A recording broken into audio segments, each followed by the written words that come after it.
Welcome to Business Spotlight, a signature series from the National Society of Black Wedding and Event Professionals.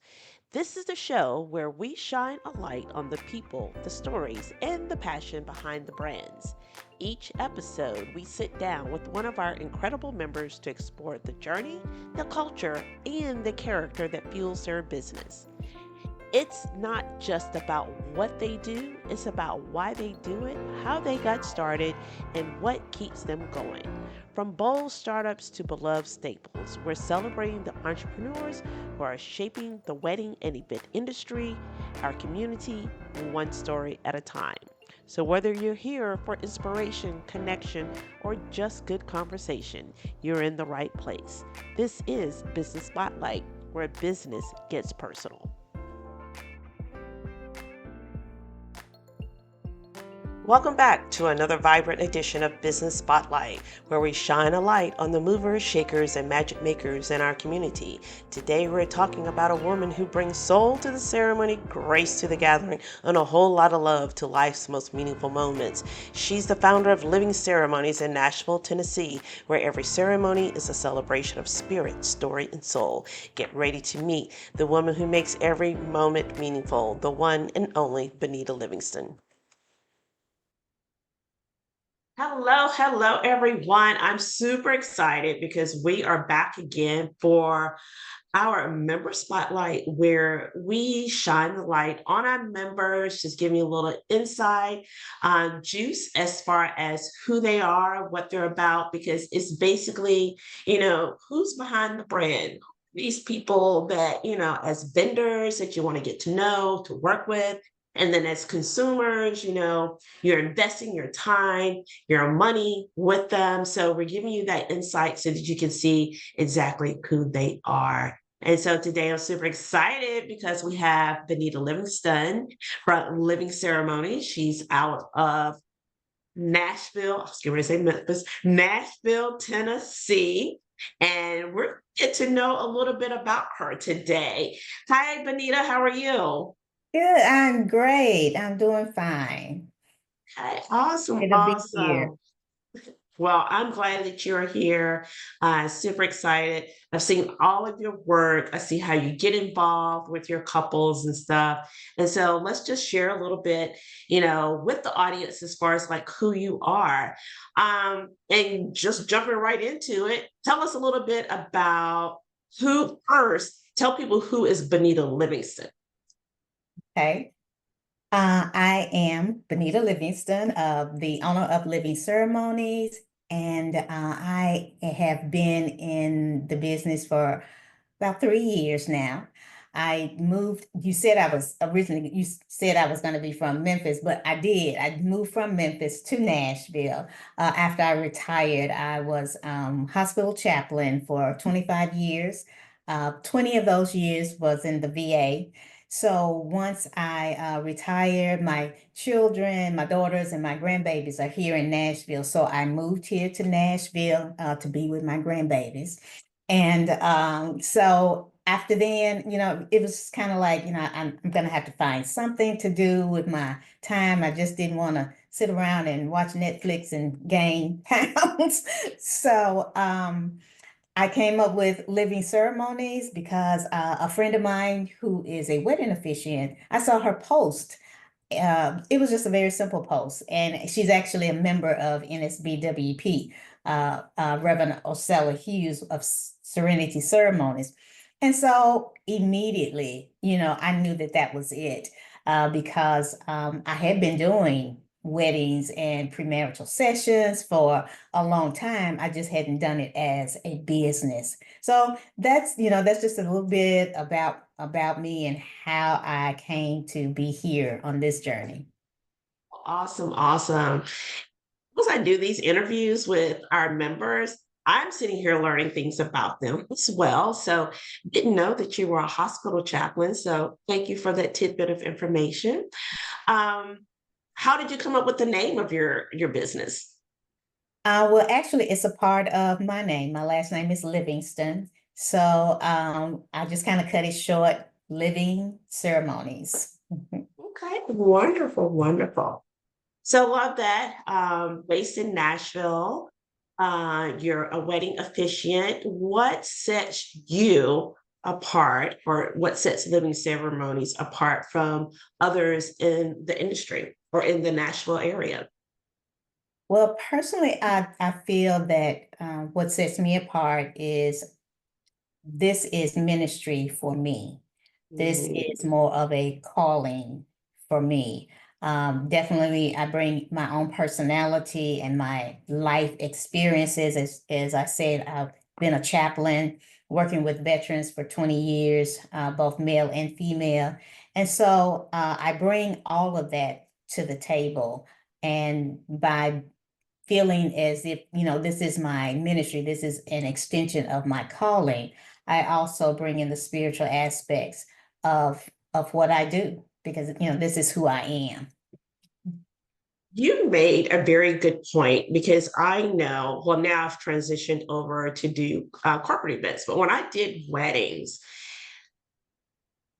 it was like 50% of the time, my couples, especially in the African American community, when I had to find them an officiant, their primary request was that it had to be a person of God or a person that was ordained in the church to do their ceremony because of the spiritual aspect, just as you said.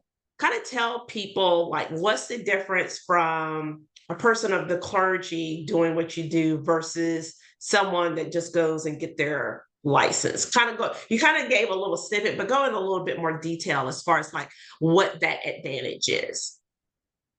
Well, I feel as if, someone who is called to do this, someone who comes from a spiritual aspect is qualified, able to lead and guide them, especially with premarital sessions are concerned, premarital counseling. Um, Someone coming from a spiritual aspect can fine tune, can is more maybe more intuitive into what they may be experiencing, what they're going through. Um, but actually, a lot of the couples that I come in contact with don't have a church home. They are not involved. They're not active in church. And so I work around that. And eventually, especially if they're going to do premarital sessions with me, we do cover, spirituality. It's not anything that's forced upon him. They do have a choice whether they want to have the premarital sessions with me or not.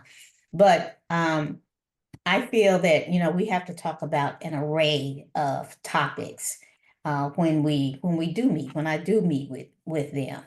And a lot of couples don't feel like the premarital sessions are important because they've been together for so long.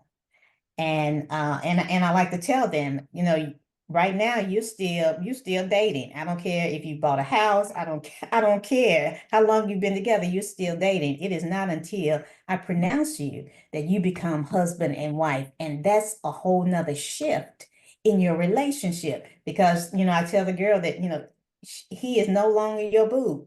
He becomes your husband. And the Mhm. husband and the guy, she is no longer your lady. She becomes your wife. So your whole relationship shifts. So, it's important that couples consider premarital counseling. It really is. I love that how you explain the transition. Like, hey, this is no longer your boo. This is your husband. That's Mhm. like another level of the relationship. You're Yes, graduating as you grow, and your next growth is your marriage, and your titles to each other change as well. yes, definitely. Love it, love it. Okay, let's talk about something fun, a little bit about you. 3 words to describe you. Oh, three ways that describe me. I am intentional. I am mindful. I am empathetic. Those are the words. Yeah.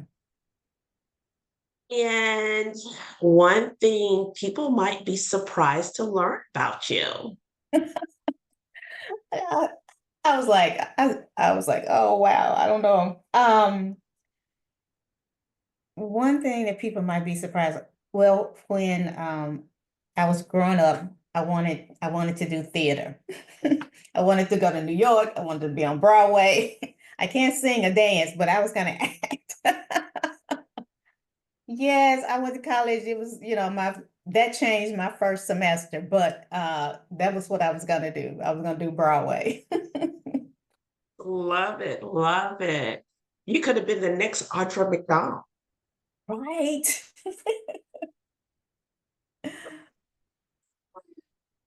Do you have a hype song?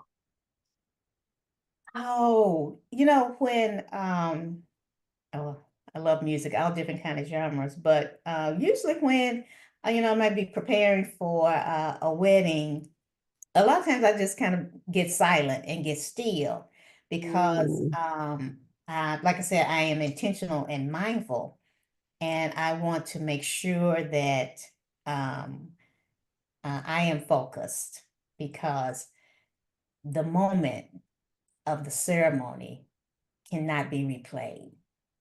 mm, And so as I'm usually as I'm traveling to the ceremony, my radio is not on. And I am just being laser focused, going over my script, going over everything, visualizing every aspect, coming in, making the announcements, all of it, seeing it all play out. So that's kind of that's kind of my method. love it. Being still, being quiet, that always works, but I love that. And if you could officiate a wedding anywhere in the world, where would it be? Anywhere in Italy. Ooh. Yes, anywhere in Italy would be wonderful. That is my dream destination place. Do you have a dream client Um, or just the destination? just the destination. Yeah, but my ideal clients are people um who understand the value of their ceremony, who really want their ceremony to be meaningful and not just a means to the party, who are intentional about the words that are spoken, the unity ceremonies that are done, all of that. That's my ideal client, who understand that the ceremony is the beginning of their married life together. So, Mhm, yeah. mhm. Awesome. Love it. Okay, so let's go back to talking about a little business. What are some common misconceptions about things in your industry, either things in your industry or about exactly what you do? Some common misconceptions about the officiant is that we just show up with the script. We're only there for the hour or the 30 minutes or whatever, and we haven't done anything else. And that is so far from the truth because we have to spend time with the client. We have to get their story. We have to understand their vision, and we have to listen to them, and we have to also we spend time writing. We I write out I write out my scripts. I write out their love story, and if it doesn't sound right to me, I have to scratch it out and start all over. So, that is a process. And, we labor over, let me speak for myself. I labor over someone's wedding ceremony because like I said, this is the only opportunity that I will have to stand there and do their ceremony. So I want it to be flawless, if at all possible. So yeah, they don't realize that we do a lot of work behind the scenes to make things happen. If they're going to have a unity ceremony, I want to be the one to set it up so I know that it's done right. You know, if I need to, I come to the rehearsal. We go over everything.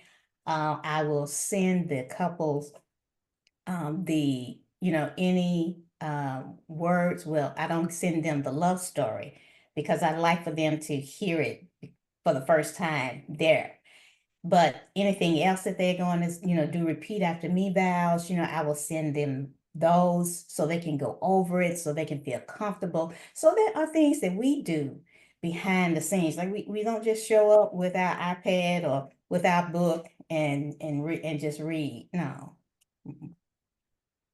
That is so true about that.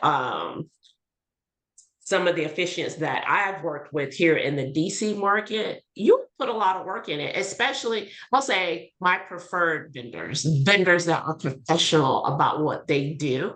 Like you said, you all put in work before. It's not just like coming up, oh, you got this little template that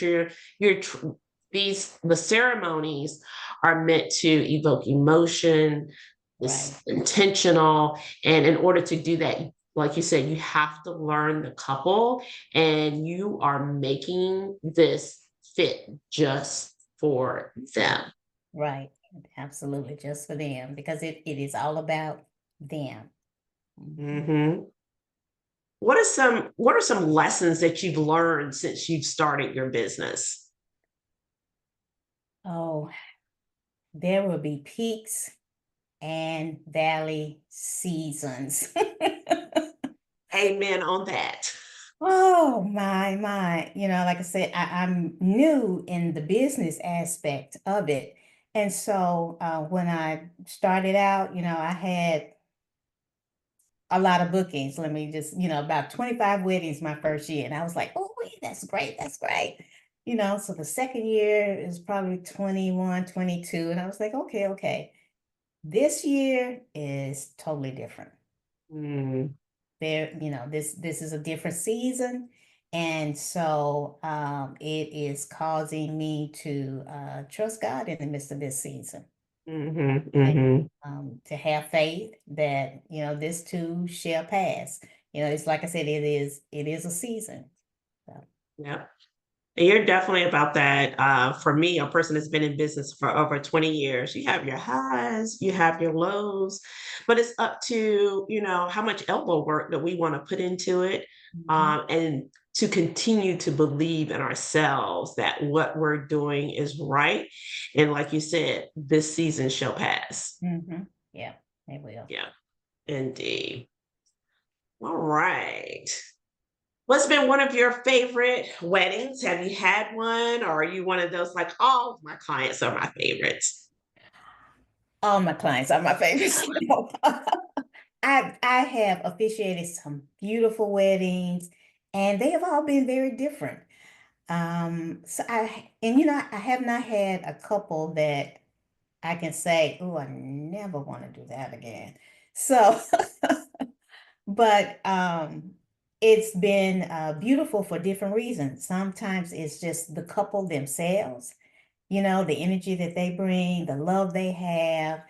And then there have been couples who been, wonderful couples, but the place that they got married was just gorgeous, the aesthetics and all of that. So I've had the opportunity to officiate some really beautiful weddings. So all my couples have been good.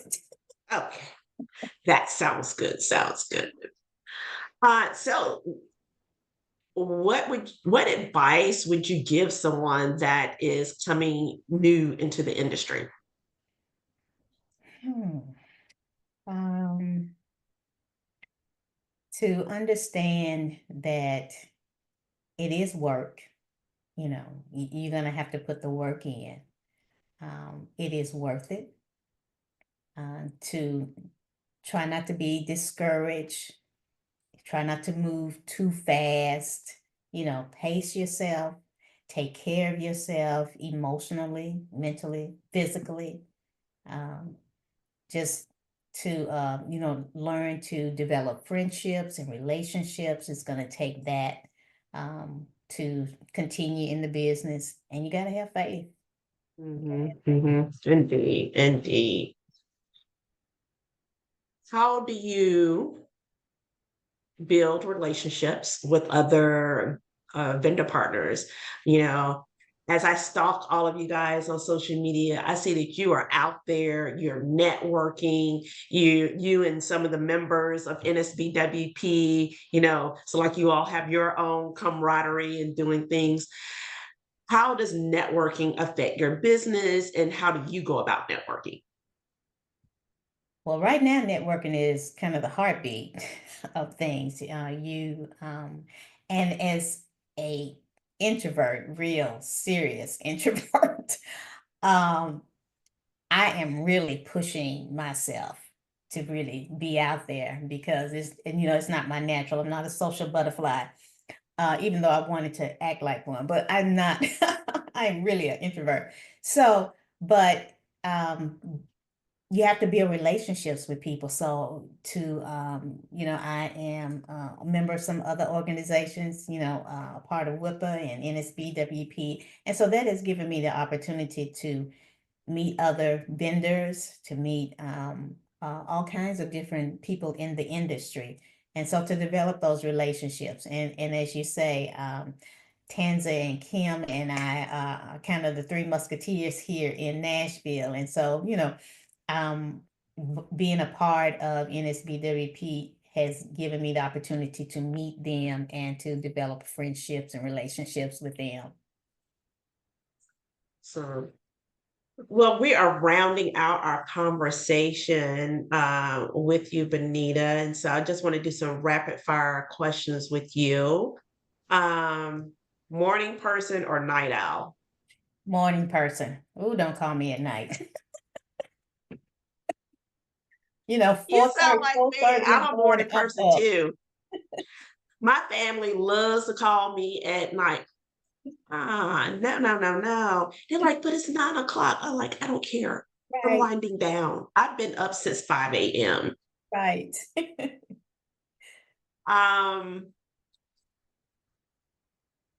we already said that. Let's do this. It's not on the questions that I sent to you. Coffee or tea? Coffee. Oh, okay. You got a favorite blend or where it comes from? Starbucks. Now I like to do my own. Okay. With a Uh, flavor fa- saver, that's it. uh, favorite event trend. Favorite event, drapery. I'm, That is I'm, like hot this year. yeah, I am loving it with candles. Oh yeah, yeah. It's very romantic. Mhm, mhm. Okay. Most unforgettable moment at an event. Hmm. Most unforgettable moment. Um, my my favorite part of every event is when I say, I now pronounce you husband Mm, and wife. That's my favorite part when I get the opportunity to join them together. mm. That pronouncement, that now is the moment. You are now husband and wife. Yeah. I love that. Love that. I'll throw this one in here to you because myself and your counterpart, Ursula, we have a little joke going behind the scenes on Instagram about this one. Do you eat grits, Benita? Yes. Do We, you put sugar in your grits, no, Benita? Thank no. you. Thank you. You tell Ursula Right. there is no sugar in grits. I be trying to tell her, but she don't be listening to me. She'll post something about some grits, and I was like, Ursula, no, there's no sugar in grits. And then she'll say, well, your pastor likes sugar in his grits. So I go to Alfred Street Baptist Church, Uh-huh. and Pastor John Wesley says he puts sugar in his grits. Sugar and grits is nothing but cream of wheat. You remember cream of wheat? That's what that is to me. And that's changing it. That's changing the grits. Right. All you need is salt, pepper, and butter. That's all. That's all. I might throw some cheese on it, but that's it. Yes, can't forget the cheese. Can't forget the cheese. All right. So what's next for your business? Well, next, I am in the process of collaborating with well, we are already collaborating with a dance instructor, Courtesy Ballroom, and we have developed Dance Your Vow packages where we bring together both of our talents, both of our gifts to offer some packages for couples. We have 3 different tiers, and it combines, premarital sessions, dance lessons, and everything. And so, like I said, they have 3 different tiers. So, um, I'm real excited about the possibilities, how we might serve couples through this. So I love that. I love that. And how can people find you, Benita? They can find me on Instagram at Living Ceremonies or at my website, livingceremonies.com. Wonderful, wonderful. And any last words to people that are trying to get into the business? Um, yeah, just to let people know that, every event is really a privilege. Mhm, And it's a privilege to be a part of this part of a couple's life. Whether it's big or small, it is an opportunity to really serve from the heart. And you're not just planning the event, you're not just putting the flowers together or DJing or taking the photos or even officiating. You are creating memories that people will talk about forever. mhm. So serve well. Serve well. Love it, love it. That is just the perfect words to end our conversation. Ladies and gentlemen, please follow Benita. She is giving you her information. It will also be at the bottom of the screen for you to contact her, reach her, connect with her. Benita Livingston, Living Ceremonies out of Nashville, Tennessee. Benita, thank you for joining me today. Thank you for having me. Awesome. And that's a wrap for this episode of Business Spotlight. Big thanks to our members for sharing their journey with us. If you're listening and want to support local, now you know the story behind the brand. Until next time, keep it local, keep it lively, and keep it shiny.